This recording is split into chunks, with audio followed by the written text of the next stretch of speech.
Welcome to Science World.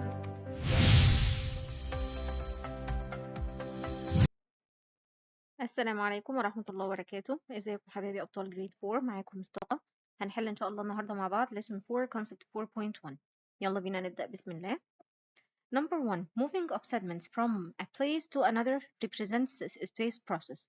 خلينا متفقين. Breaking down of rocks دي weathering.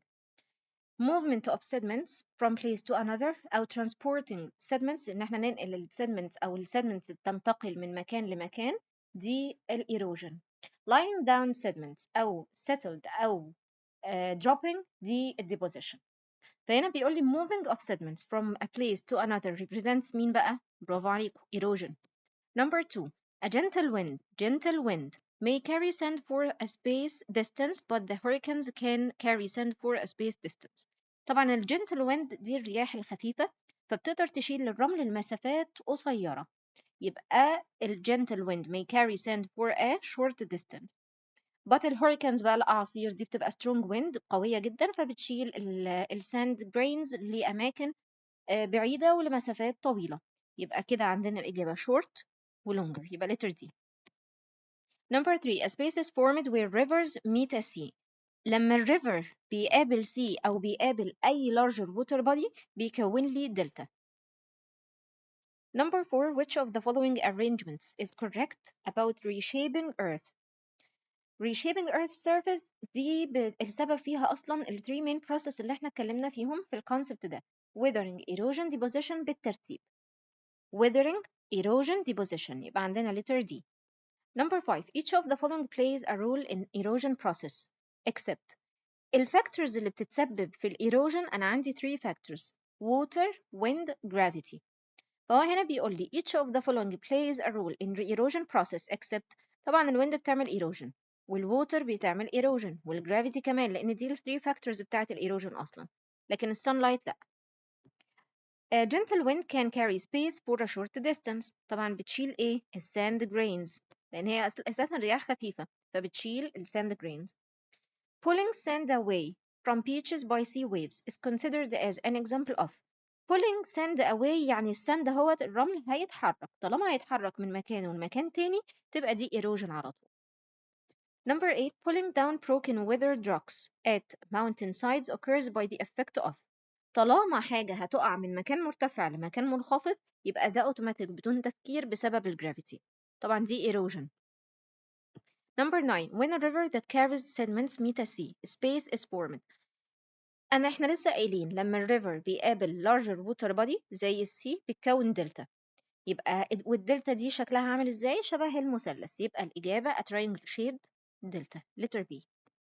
True or false, the effect of erosion may last for hundreds of years. تأثير الإيروجن بياخد مئات السنين. طبعا true لأن هي slow change. Sea waves may cause erosion for sand of beaches. Sea waves may cause erosion for sand of beaches. طبعا انتوا لما بتبقوا على البيتش بتلاقوا الموجة جت بتاخد الرمل اللي تحت رجليكوا وهي ماشية يبقى هي كده عملت erosion يبقى true. Gravity pulls rocks down the mountainside causing their erosion. طبعا الجرافيتي بتسحب الروكس اللي موجودة على الماونتن من فوق الروكس اللي اتكسرت الصغيرة اللي هي السمول بارتيكلز وبتسحبها تخليها تنزل لتحت وطالما هتتحرك من مكان لمكان تبقى erosion يبقى true. Number 4. The deposition process never change the shape of the land. Never change the shape of the land. طبعا غلط. False. بتغير شكل الأرض شكل سطح الأرض. Sediments are usually liquid materials. من غير ما نكمل sediments liquid ازاي؟ sediments solid materials. يبقى false. Strong wind and hurricanes carry sand grains for a short distance. طبعا strong wind اللي هي زي الهوريكانز دي بتشيل الساند grains لمسافات طويلة يبقى مش short المفروض long يبقى false. Flowing of wind and flooding of water play an important role in erosion process. احنا لسه قايلين الفاكتورز ال 3 factors بتاعت الايروجن water, wind, gravity. فهو هنا بيقول لي wind وبيقول لي water يبقى true. Number 8. The Nile Delta is a triangle shaped mass of mud and other sediments. طبعا true لسه قايلينها من شوية برضه. Gentle winds can form large sand dunes like that in Egyptian western desert. الجنتل winds بتكون small sand dunes مش large يبقى false. Write the scientific term. It's the process by which natural forces move weathered rocks and soil from one place to another. اهو ال small particles هتتحرك من مكان لمكان، يبقى دي بتمثل لي erosion. Number two is it's the process in which weathered rocks and soil are laid down or dropped. احنا لسه متفقين. Breaking down of rocks, weathering. Transporting sediments أو movement of sediments أو أي حاجة فيما معناها إن السيدمنتس هتتحرك من مكان لمكان تبقى erosion. Lying down sediments أو dropping sediments أو settled sediments تبقى deposition. يبقى دي إيه؟ deposition.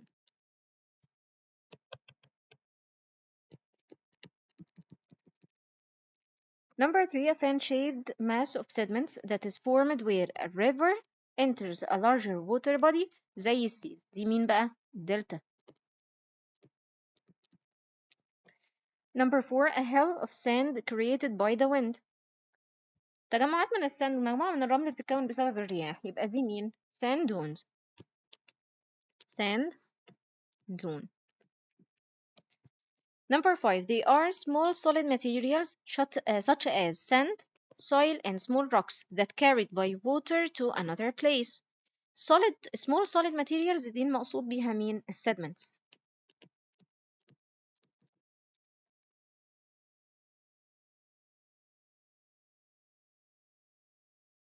نيجي للسؤال اللي بعد كده. the force that pulls down broken weathered rocks at mountain sides. أنا قلت لكم أي حاجة pulling force وبتسحب أي حاجة من فوق لتحت من مكان مرتفع لمكان منخفض تبقى دي مين؟ الجرافيتي. يلا بينا على الكومبليت. wind in the desert may form. طبعا الرياح بتكون ايه؟ sand dunes. كثبان رملية. when a river meets a sea. خلاص بقى احنا كررناها كتير.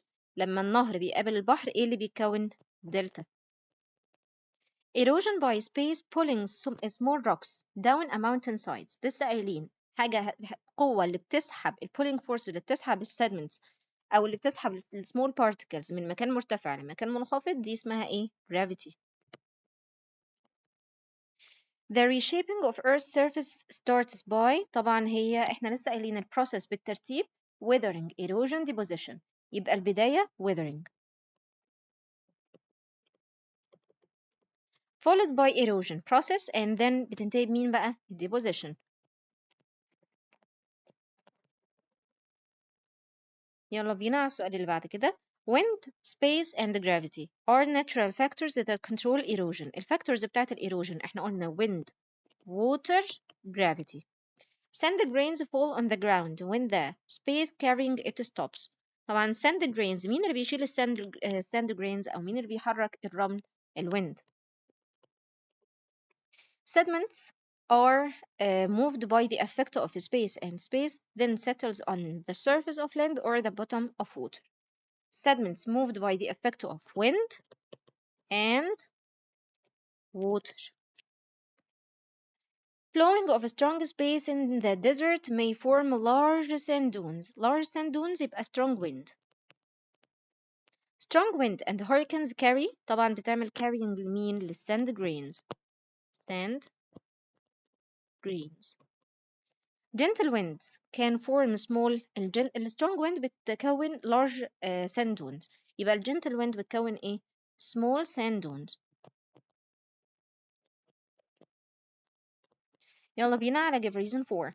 Formation of a delta when a river meets a sea. ليه بقى؟